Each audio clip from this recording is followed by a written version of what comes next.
অভিনেতা তথা তৃণমূল বিধায়ক সোহম চক্রবর্তীর আগাম জামিনের আবেদন মঞ্জুর হয়েছে। নিউ টাউনের রেস্তোরাঁ মালিককে মারধরের ঘটনায় বারাসত আদালতে গিয়ে আত্মসমর্পণ করেছিলেন সোহম চক্রবর্তী। আগাম জামিনের আবেদনও করেছিলেন। আদালত 2000 টাকার ব্যক্তিগত বন্ডে তার আগাম জামিন মঞ্জুর করেছে। রেস্তোরাঁ মালিককে মারধর করার কথা আগে স্বীকার করে নিয়েছিলেন সোহম, কিন্তু তার বিরুদ্ধে রেস্তোরাঁ মালিক আনিসুল আলম বুধবার কলকাতা হাইকোর্টে দ্বারস্থ হন। তার অভিযোগ ছিল যে পুলিশ কোনো পদক্ষেপ করছে না। মামলা দায়েরের অনুমতি দেন বিচারপতি অমৃতা সিনহা। মামলার শুনানির সম্ভাবনা শুক্রবার। তার আগেই বৃহস্পতিবারই অর্থাৎ আজ বারাসত আদালতে আগাম জামিনের আবেদন জানান সোহম।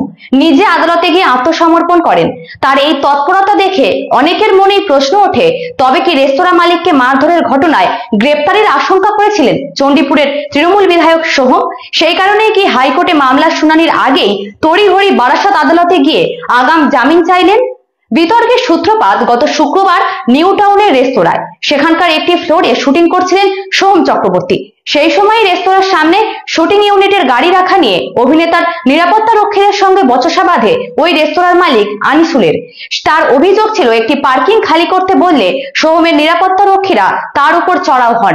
আরো অভিযোগ করেছিলেন যে এরপর সোহমও তাকে মারধর করেন, তাকে ঘুষি মারা হয়, এমনকি সোহম তাকে সজোরে লাথি মারেন বলেও অভিযোগ ছিল রেস্তোরাঁ মালিক আনিসুলের।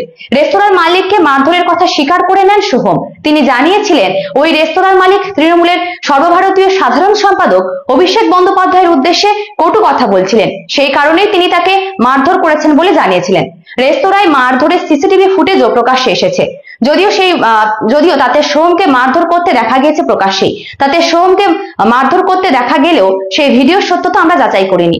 আনিসুলের অভিযোগ ছিল যে পুলিশে অভিযোগ দায়েরের সত্ত্বেও সোহমের বিরুদ্ধে কোনো পদক্ষেপ করা হয়নি। তার আইনজীবী আদালতে জানিয়েছেন যে অভিনেতা তাকে এবং তার পরিবারকে হুমকি পর্যন্ত দিচ্ছেন। বিষয়টি নিয়ে জলঘোলা হলে সোহম অবশ্য ক্ষমাও চেয়ে নেন। তবে রেস্তোরাঁ মালিক আদালতের দ্বারস্থ হয়েছেন বুধবারই, এবং শুক্রবার হাইকোর্টে সেই মামলার শুনানি হওয়ার আগেই নিম্ন আদালত থেকে আগাম জামিন পেলেন সোহম চক্রবর্তী। বারাসত আদালতে আগাম জামিন চাইতে গিয়েও বিতর্কে জড়িয়েছেন সোহম। সেখানে বিতর্কের কারণের এতে অভিযোগ উঠেছে যে বৃহস্পতিবার তিনি আদালতে আত্মসমর্পণ করে জামিনের আবেদন করার পর দীর্ঘক্ষণ সরকারি আইনজীবীর জন্য অর্থাৎ পিপিদের জন্য নির্ধারিত ঘরে বসে অপেক্ষা করেন। একজন অভিযুক্ত আদালত কক্ষে না বসে কেন সরকারি আইনজীবীদের বরাদ্দ ঘরে বসেছেন তা নিয়ে প্রশ্ন তোলেন আইনজীবীদেরই একাংশ। বিরোধী রাজনৈতিক দল থেকেও প্রশ্ন তোলা হয়। ঘণ্টা দুয়েক ওই ঘরে বসে থাকার পর অবশ্য সেখান থেকে বেরিয়ে যান সোহম।